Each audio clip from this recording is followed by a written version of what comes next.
Ako si Mark Lopez and my program is Pugad Vloggers, aired every Monday to Friday from 7 to 8 p.m. sa Radyo Bandido TV simulcast on DZRJ 8:10 a.m. sa Sky Cable Channel 224 TV Plus boxes and on free-to-air TV. Also sa facebook.com DZRJ 8:10 a.m. and our official YouTube channel.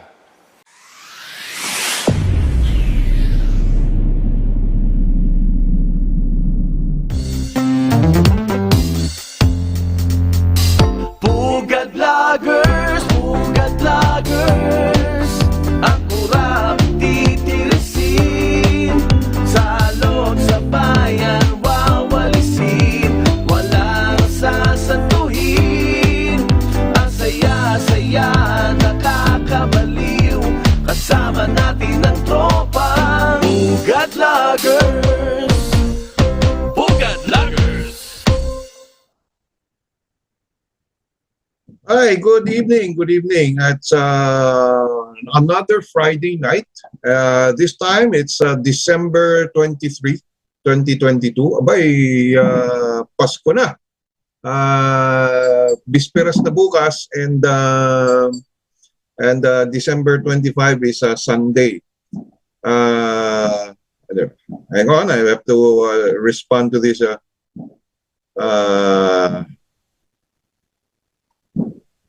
All right. So, itong ating Pasko, actually, after Christmas, December 27, magsisimula na yung registration ng ating mga SIM cards, no? Tapos this will run for about 180 days, no? And starting December 27, yung mga bumibili ng SIM card cannot use it until i-register muna nila. No? So yung mga existing before December 27, this is usable for yung mga before December 27, usable pa yan kahit bago pa yung SIM card mo, but starting December 27, you cannot use a SIM card na bagong bili, no? Unless you register it first. No? So ganyan ang mangyayari, no? And for those existing SIM cards, ayun, you will be able to use them for about 180 days starting December 27. No? And I think it's a lot of the, I think si Smart and Globe has already provided websites for that. You'll just check with, please just check with your service provider, whether it's Globe or TN, or whether it's Smart, Sun, or yung talk and text, no? So, and I am not sure about dito, no? Kung may na-set up na sila na website for registration of SIM. Medyo maingay dito sa labas namin, no? Kasi meron yatang fireworks going on not far away from our place, no? So this early, nag-celebrate na sila, no? So Proclamation 115 signed by President Marcos and also with Executive Secretary Lucas Bersamin. Ayun, no? So walang pasok, so special non-working holiday yung Monday, December 26, no? So that's 1 day extra, no? Kasi this year 24 and 25 falls on a weekend, no? Saturday and Sunday, no? So parang 1 extra day for families to celebrate ang yung ating Christmas, no? And yung Christmas, yung season natin, no, is strangely, no, uh, strangely familiar, no, with the Roman tradition, no. Roman, it's a Roman pagan and holiday and tradition back in the day, no. Kasi maraming party-party ngayon, no. From December 17 up to December 23, a lot of merrymaking is going on, no? Party dito, party doon, kain dito, kain dyan, inom dito, inom doon, no? It's feasting, no? Feasting and gift giving. It's very strangely familiar with and strangely similar to our gift giving, partying, feasting, eating, drinking, no? From December 17 to 23, yun ang tinatawag na the Romans called it a Saturnalia, no? It's also actually it started with a tradition abundant harvest, no? Agricultural sana nagsimulan, but somewhere along the line, the Romans started to eat, drink, and be merry, no? And in some instances, meron pang role reversal, no? So yung halimbawa, you have a servant, the servant will be a master for a week, no? And they will also parang role reversal, no? So ganyan ang nangyari, no? So it's strangely very very similar, no? So yung ating ang ating yung gift giving, yung gift giving natin, and ayun, so pare-pareho lang, no? And it has nothing to do with gold, myrrh, and frankincense, no? It's not because of the gift giving. The gift giving started from Saturnalia, no? Then itong December 25, actually wala naman sa Bible natin, no? It's not in any of the Bible. December 25, no? Yung birthday ni Jesus, no? Although for hundreds of years or even thousands of years, somebody somehow somewhere put December 25, no? On the map where Jesus was born, no? Although there's nothing to support this date on the Bible, no? Yung December 25, again, it's another Roman tradition, Roman holiday, no? And parang it's also a pagan holiday, no? In December 25 kasi, it's the birthday of the Roman sun god, no? It's Sol, no? Ayun, Joshua Buendia, Merry Christmas sa inyong pagsubaybay, mga kabugat. Maraming salamat po. Ganun din kay Galina Monreal, Andrea Monreal, binabaliktad niyo yung kasing mga pangalan niyo, kay hirap basahin. Merry Christmas and Happy New Year. Same to you. Tay Val. Bakit may Gcash ka pang nalalaman dito? Baka may gustong magbigay, no? Ewan ko, no? Tapos Zepi Zabala, as usual, good evening and Merry Christmas din na Zepi, no? So going back to our discussion here, yung December 25 is also the birthday of the Roman sun god, no? So perhaps there was Roman influence among the early Christians, no?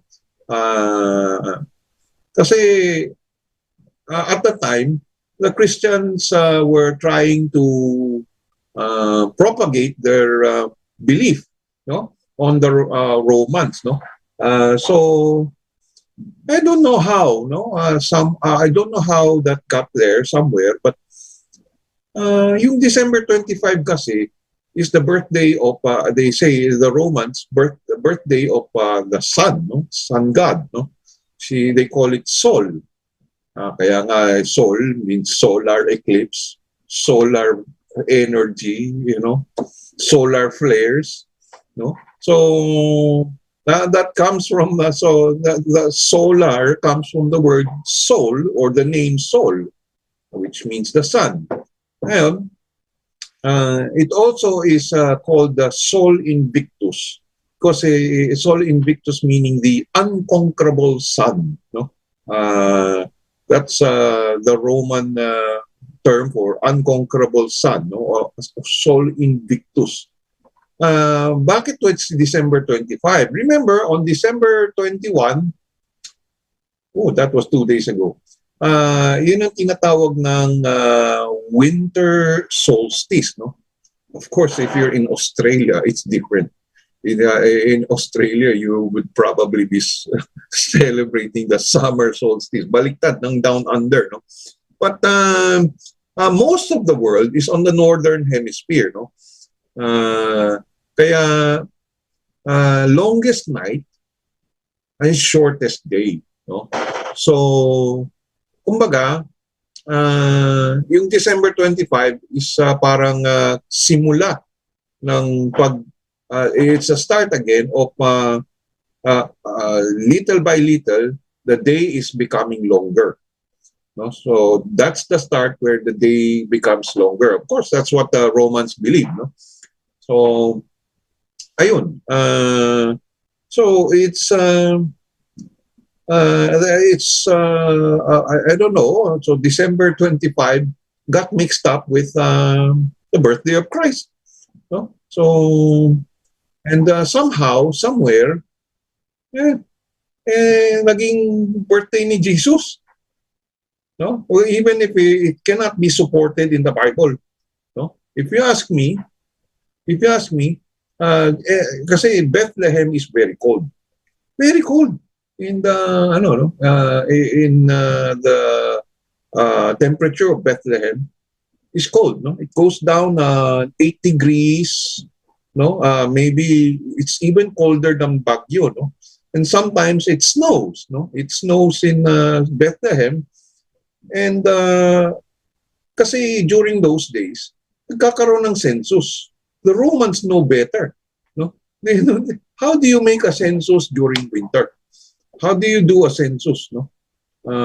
Nagkakaroon ng census. Kaya nga sila pumunta sa Nazareth, no? They went to Nazareth in order to comply with the Roman order of census, no?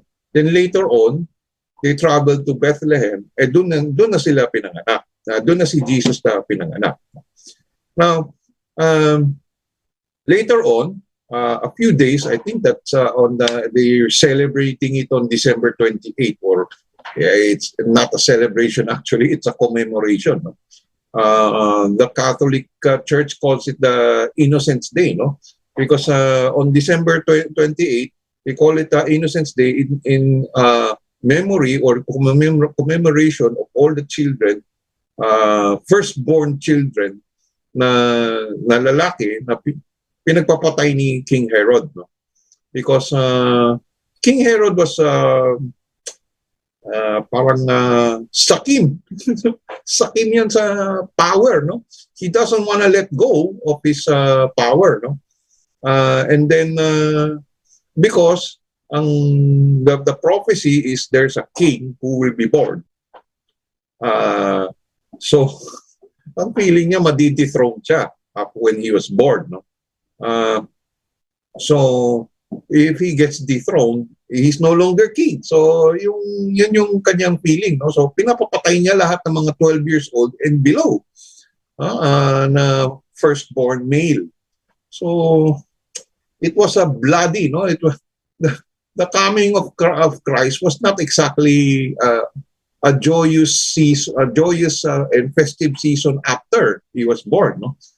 Blood was spilled with so many children 12 years and below na lalaki, pinapapatay, no? So, in order to save si Jesus, because may ginising siya, no? Habang tulog, ginising siya, get up, no? Get up, pack your things, and bring the child along with you and the mother. So, and you go to Egypt, and there you will stay until we ask you to come back. So, umalis sila. They packed up and left for Egypt.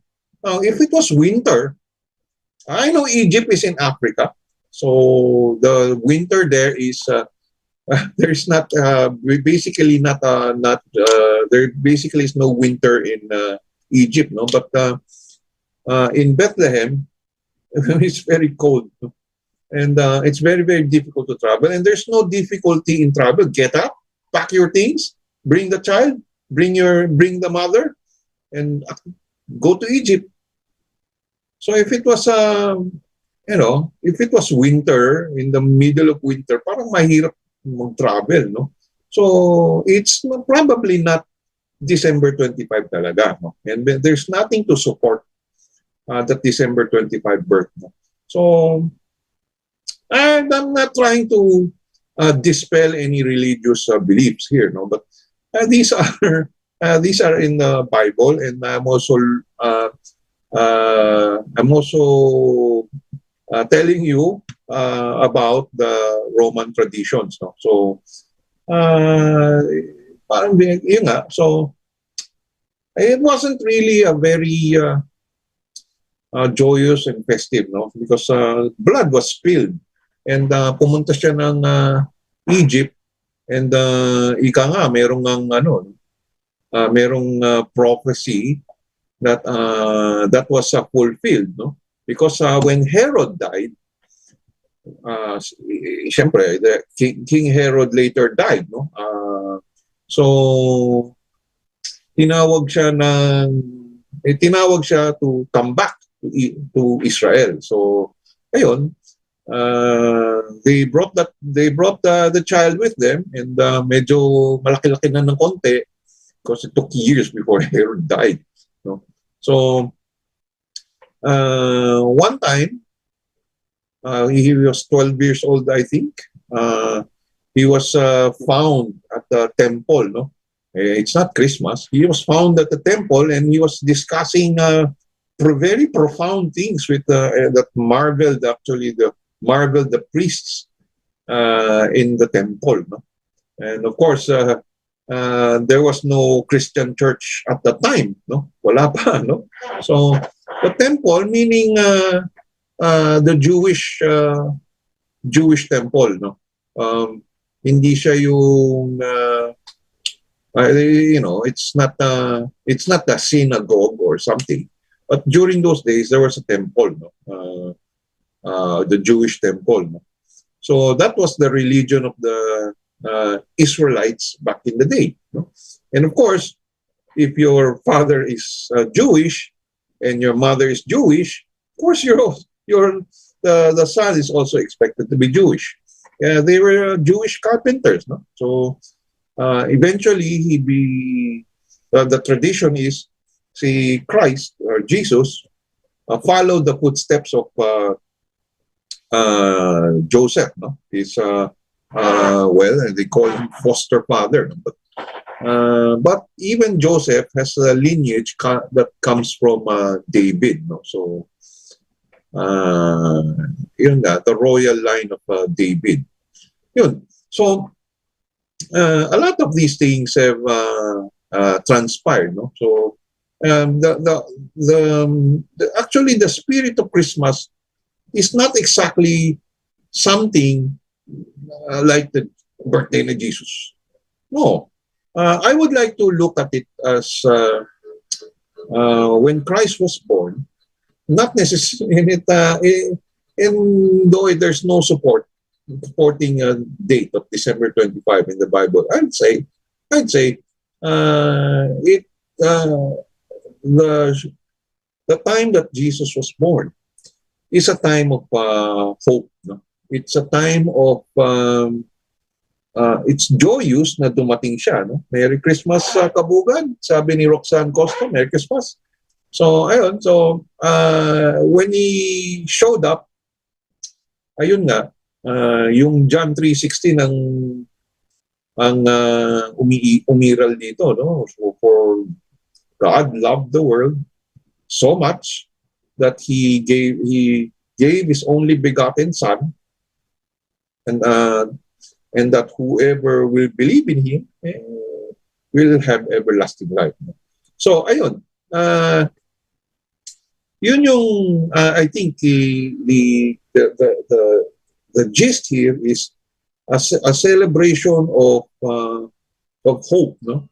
Not necessarily the birthday of Jesus. It's a hope, no? Wherein the Christian beliefs, not just the Catholic beliefs, but also of many other Christian Christian sects, SECTS, okay, and Christian churches all over the world believes that this is a symbol of hope, and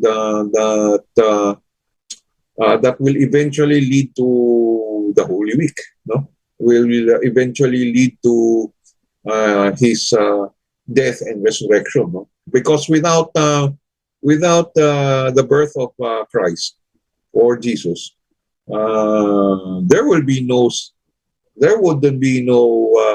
Christian churches, no, or Christian sects, no. So yun, no. So yun yung that's how it is, no.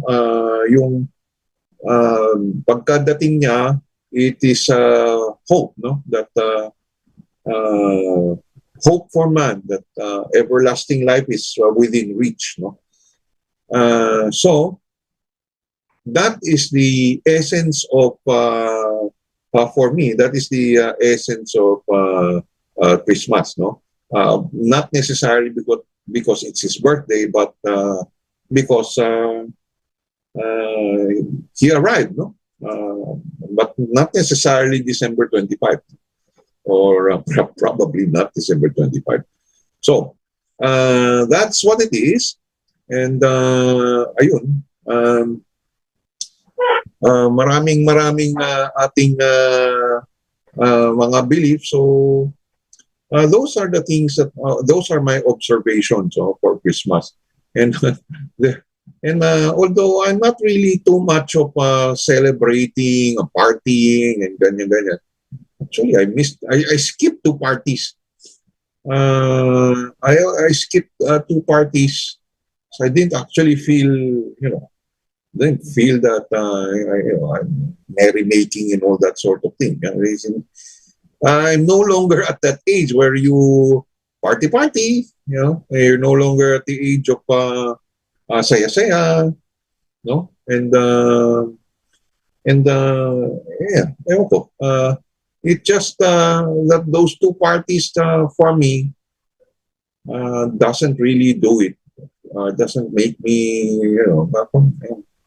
so parang it's something that I won't miss. It's something that I won't miss even if I skip it, no? And it's not because and kahit sabihin mo miracle, and you have to be there, you have to be present to get it.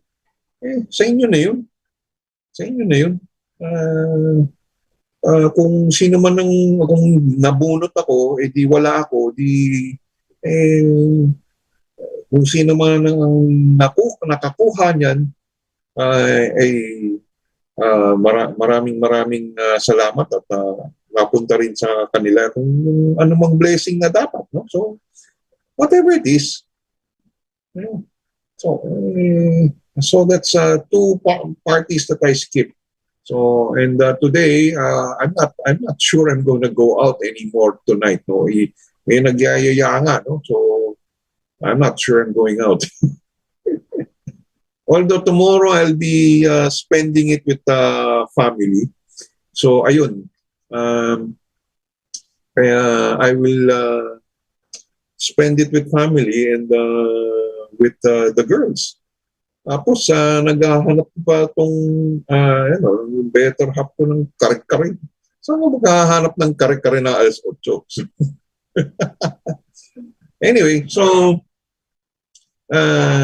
that's, ayun, so, yung tinatawag nating Christmas Day is about 2 days away.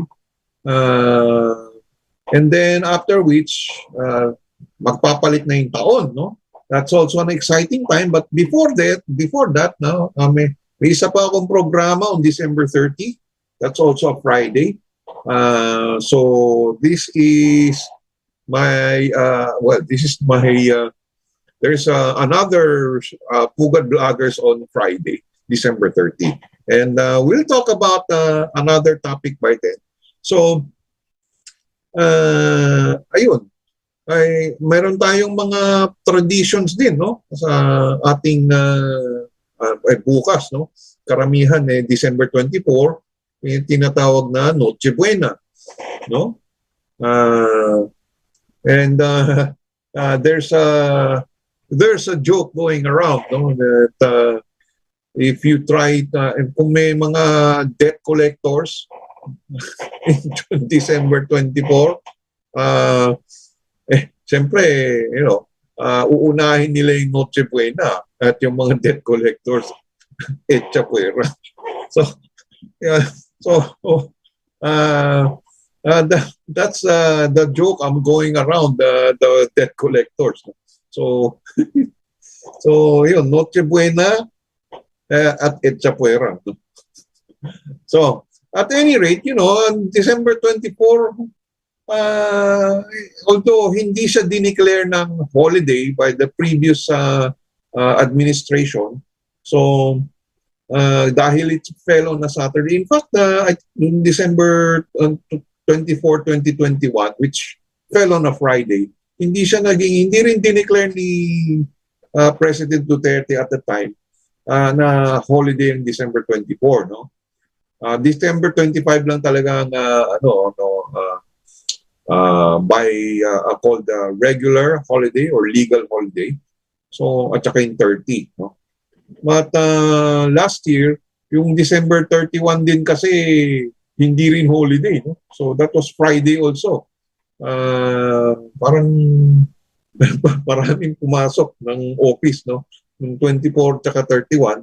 Although there have been some companies that let go of their employees at 12 noon, no? Or some of them allowed them to go home at 2 o'clock, no? Or 1 o'clock. Depende, no? So, but I don't know, no? Yung mga nag-half day noon, baka half day din yung bayad. Kasi hindi namang holiday yun eh, no? So, whether you got half day pay on the 24th or 31st, hindi ko na alam, no? Kasi hindi talaga siya naging holiday. So, those who have Saturday work, papasok talaga kayo, no? Kahit yung 31, papasok kayo kasi hindi pa na declare na holiday yun. But let's see, no? At yung ating January 2, no, wala holiday din yun. So another day. So ang alam ko January 1 is a Sunday, no? Kasi ganito yan eh. Every year na lang kung anong araw yung December 25, ganun din yung January 1. It's always like that, no? So if it falls on a Sunday, then January 1 is also a Sunday. So kung anong araw in December 25, yun din yung sumusunod talaga yung January 1. That's what it is, no?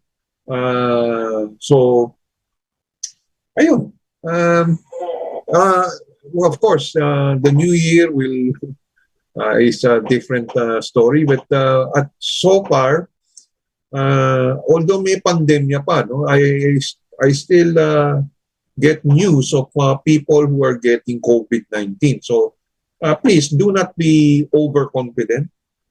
Please also get a also take precautions pa din. Wear your face mask as much as possible. Pero siyempre, nowadays, may kain-kain, inom-inom, you have to take off your mask in order to eat and drink, no? Hopefully, it's not alcohol that you're drinking, no? But you cannot really avoid, no? Meron talagang umiinom ng alak, no? Whether it's wine, whether it's champagne, or whiskey, no? Or beer. No? So just be careful because one of my DJ friends recently had just recovered from COVID, no? And then I have college friends who just recovered, no, from COVID. So it's still going around, no? Maybe it's a new variant, but hopefully, no, we don't get back to that time where that the virus was the variant of the virus is very deadly. Sana wala nang ganyan. Although we have, I remember a population girl who showed up and did not actually go through the quarantine. No? So she partied around Poblacion Makati, even if she was not invited. So, ang dami niyang in-infect, no? During that day. Kasi when she was supposed to be tested on December 25, no? A week after she arrived, no? At December 25, kasi December 18, lumabas siya ng hotel, no? Quarantine hotel. And then, ang sumundo sa kanya, tatay niya. Then, ang naghatid sa kanya sa hotel to take that RT-PCR test, ang nanay naman niya. No? So ilan ang in-infect niya dyan sa party-party na yan. No? So, noong December 25, it was discovered na galing siyang States kasi, no? Positive siya, no? For COVID. And then it spread quickly. No? A lot of people, nung Omicron, ang dami kasing infect. No? I'm not saying that it's not as dangerous because there are still a few people who actually died from Omicron, no? Especially mga immunocompromised. But Delta was the worst, no? Last year, Delta was the worst. But hopefully, at this time, medyo nagiging kampante. Wag naman tayo sobrang kampante. Do not risk it, no? Because it's no fun getting COVID, no? My mother got COVID last September, but fortunately, I tested negative. No? That's because she lives downstairs and I live upstairs. No? And there are basically some weeks na hindi kami nagkakakitaan dahil nasa baba siya, nasa taas ako. And we isolated her at the time. No? Pero but because I tested negative, nakarating pa nga ako sa Cebu at the time. No? Nakarating pa ako sa Cebu to do some work. That's the thing about me. Most of my travel is work-related. That's no. But ayun. So, but you get to see. I get to see the country. Every now and then. So yun, please don't be overconfident. Wear your mask if you can. Of course, we don't expect you to be wearing your mask when you're eating or you're drinking, no? And yung mga sana huwag tayo masyadong kampante. But sana wala na rin to by next year, no? Because the last time pandemic happened, that took about that actually took about 2 years before 2 years, no, 3 years actually umabot sa that was 1918 when the Spanish flu came around, no? Although it was not Spanish in origin. And then it lasted up to 1920, and 1921 meron pa rin, but pahupa na yun, no? Although parang nag-surge ulit sila ng 1922, but after that wala na. So this SARS-CoV-2, it's we remember a few people whose lives were claimed. Pero so far, sana wala na, no? Sana wala nang ganyan next year, no? Wherein mask is no longer required. Although ngayon pa lang, no longer required, but it's still optional, no? But I think optional will stay, no, for a long time, no? That's because of some immunocompromised people who still have to avoid the virus, no? And I would do the same kasi kahit although yung marami sa atin na nabakunahan, and I can say na siguro may resistensya na sila, no? Somehow, somewhere, no? Although there are those na hindi naniniwala sa vaccine, no? I know someone who's unvaccinated up to this day, no? Along with his wife, no? So kanya-kanyang belief yun, no? And ayun nga, no, that yung actually we have no, ang sayang kasi yung ibang mga vaccine nag-expire na lang, no? But so far, parang the last time I heard na may vaccine na nagpapabakuna pa rin is last September or October, pero parang noong November wala nang nagpapabakuna. I think the budget is wala na, no? And I think yung bakuna parang wala nang naririnig lately nang nagbabakuna, no? Noong September meron pa no, October, then now parang wala na ako naririnig. So siguro and just because of those vaccines, no, our Philippine government tried to get vaccines, kaya lumaki ang ating utang, no? Kasi the health of the Filipino people is is much more important than the cost, no? Tapos, you know, of course there maraming face mask and yung mga face shield during those days. Parang yung face shield nobody's using it anymore, no? Because actually mainit gamitin yun, no? Mainit, no? Especially during summer, no? Mainit gamitin. But so far face mask, well, it's not 100%, no? In fact, yung mga N95 or KN95, kaya nga 95 yun, 95%, no? So there's still 5% possibility mapasukan kayo yung virus. So it's not 100%, no? Unless gusto mo ng KN or N99, which means 1% pa rin, no? But napakamahal naman yung N99 na yun. So many manufacturers came up with the N95 without being a medical grade, no? Yung medical grade kasi ginagamit talaga sa surgery yun, no? Or for highly infectious, no, diseases, no?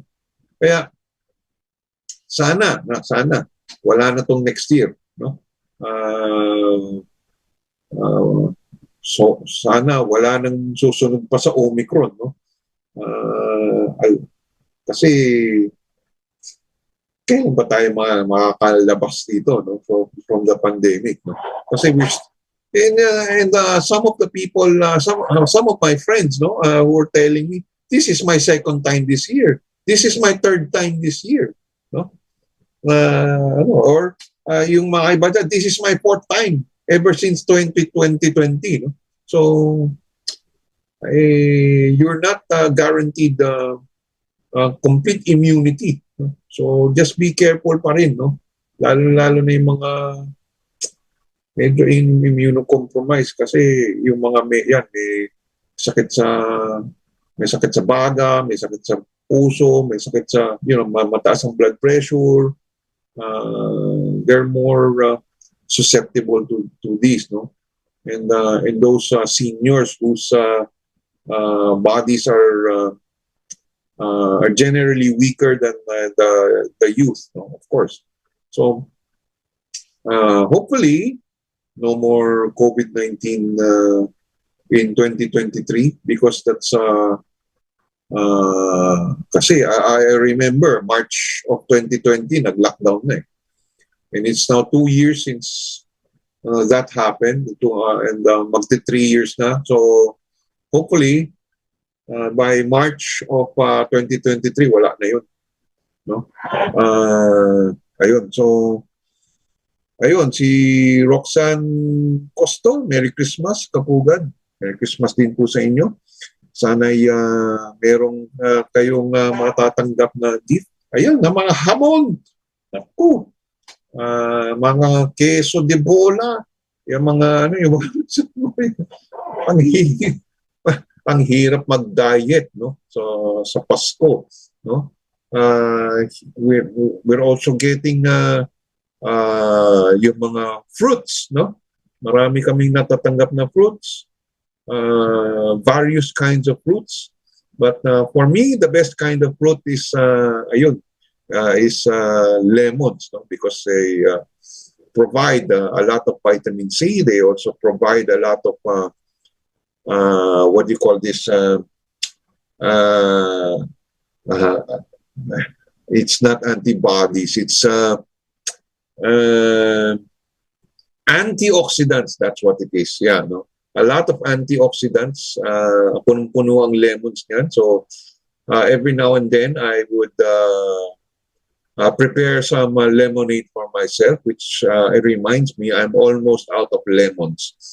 So ika nga, some people say you get lemons, you make lemonades. So ayun. Ang ating and also yung hinay-hinay din sa alak, no? Being festive does not mean that you are going to drink yourself drunk, and when you are drunk, please do not drive, whether you're driving a car, an SUV, or a motorcycle. Even a bicycle, baka mag-disgrasya pa kayo, no? Kung lasing kayo. Baka makasagasa kayo ng pedestrian, makabangga kayo ng ibang sasakyan, o makabangga kayo ng poste, no? So, please, ika nga ng mga commercial, drink moderately, no? Ayun. And Merry Christmas din para sa Happy Holidays sa ating mga ibang kapugad vloggers na si Mark Lopez, si Maricar Serrano, si Doc Ethel Pineda, and also si Attorney Tom Berenguer, si Attorney Darwin Cañete, and also si Professor Van Ibiernas. Who else did I miss? No, yun. So ayun, no. Very happy holidays to all of you. Ang susunod na Happy New Year na, no. So ayun, nice haircut. Merry Christmas. Thank you, Miss Petrona Nona Parungaw, no. Mabilis kasi tumubo yung buhok ko eh. Kaya buti nga may buhok pa ako, no. Some of my colleagues wala na, but or fading, but fortunately I'm still blessed with hair. So I can still that's how I still can afford haircuts, no? If I had no hair, I wouldn't need a haircut. So, maraming salamat, no? Thanks for that compliment. And ayun.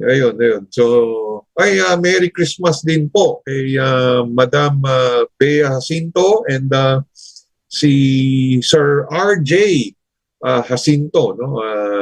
Of 𝗕𝗹𝗴𝗲𝗀 FM and AM, no? 100.3 FM and 810 AM.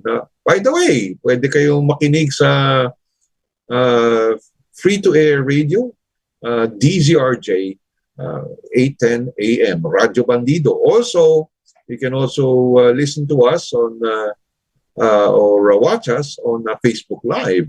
No? Also on RJTV at channel 224 on Sky Cable and on cable boxes. No? And ganun din ang ating mayroon din tayo sa radio.garden at Streamo at I think it's called TuneIn, and then also sa YouTube at that's Radyo Bandido, no? 𝗕𝗹𝗴𝗲𝗲 810 AM. Let's see here. Inchik na inchik kayo. Ayaw ko sa inyo agaw kayo ng dagat. Ha? Agaw kayo ng dagat. Ayun. So, yes, I'm a Chinese by ethnicity, no? But I was born in Manila. And my father is also a natural-born Filipino. My grandfather was naturalized, no? And on the maternal side, she and her father were naturalized sometime in the 50s. So that really makes me natural-born Filipino, even if I have a Chinese ethnicity, no? So kaya singkit ako, no? So, pero marami ring mga singkit na Pilipino, no? Si Attorney Darwin Cañete is singkit din, no? And marami sa ating mga Pilipino singkit din because many of our Filipino fellow Filipinos have Chinese lineage also, no? Ayun. So, ika nga, no? You look Chinese.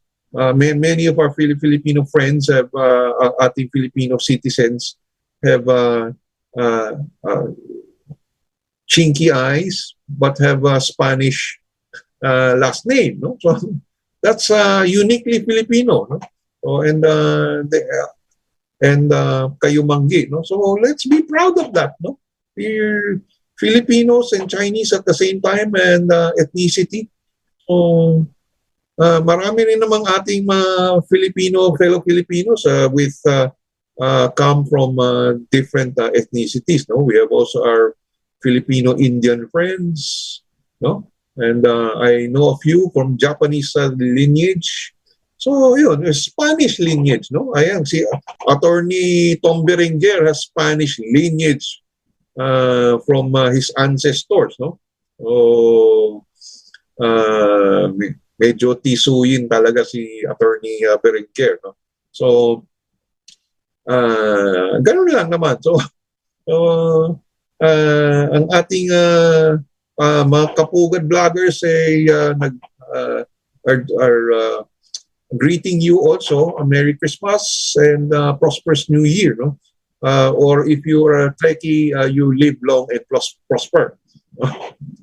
So, yung mga Trekkies natin dyan, no? Lalo na, alam ko si Sec Trixie Cruz Angeles is a Trekkie, no? Or they call them, they don't really like being called Trekkies, but Trekkers, no? So, ayan. So, those are Star Trek fans. Although I kind of like Star Trek, but I also have, I also like Star Wars. No? So, enough about me. And ayun, magpapasko na, no? Ano yung magiging anong kakainin niyo bukas, no? Dito sa amin naghahanda na ng salad, macaroni salad. Meron ding hamon in the fridge, no? I'm also looking forward to some fruits because they're healthy. They're healthy and good for your body, no? No matter what it is, no? Fruits provide a lot of vitamins and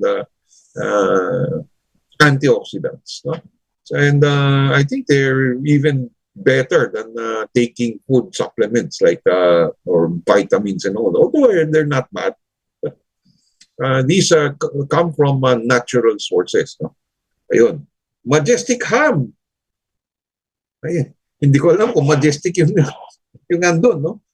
Pero ang sikat din na ham is yung nasa Quiapo na excelente, no? Although majestic ham is also good. At merong iba dyan na mas prefer nila yung tinatawag na pear-shaped ham, no? That's commercially available in the supermarkets, no? Meron ding kanya-kanyang brand, no? So that's ham, no? And try not to eat the fat. Try to cut the fat out of the. But of course, if you like fat, you eat fat. But try not to eat as much fat as you supposed, no, to do. Ayun, 𝗕𝗹𝗴𝗲𝗀𝗀. Ang daming mga emoticons yan. Oh.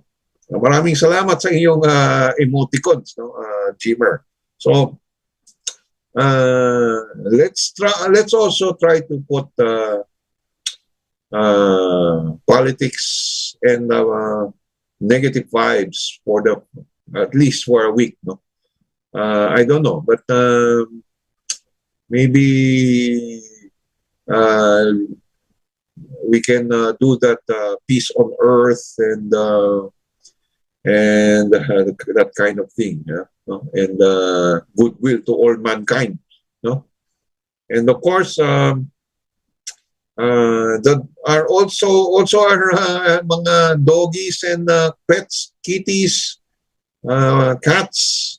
They'll also be enjoying a lot of your food, no? But ang alam ko, some of the lalo chicken, some dogs are allergic to chicken, so try not to. Bati-bati muna, Maneka Hershey Tolentino. Merry Christmas din sa inyo, no? At happy holidays. Holiday talaga dahil 26 is a holiday, no?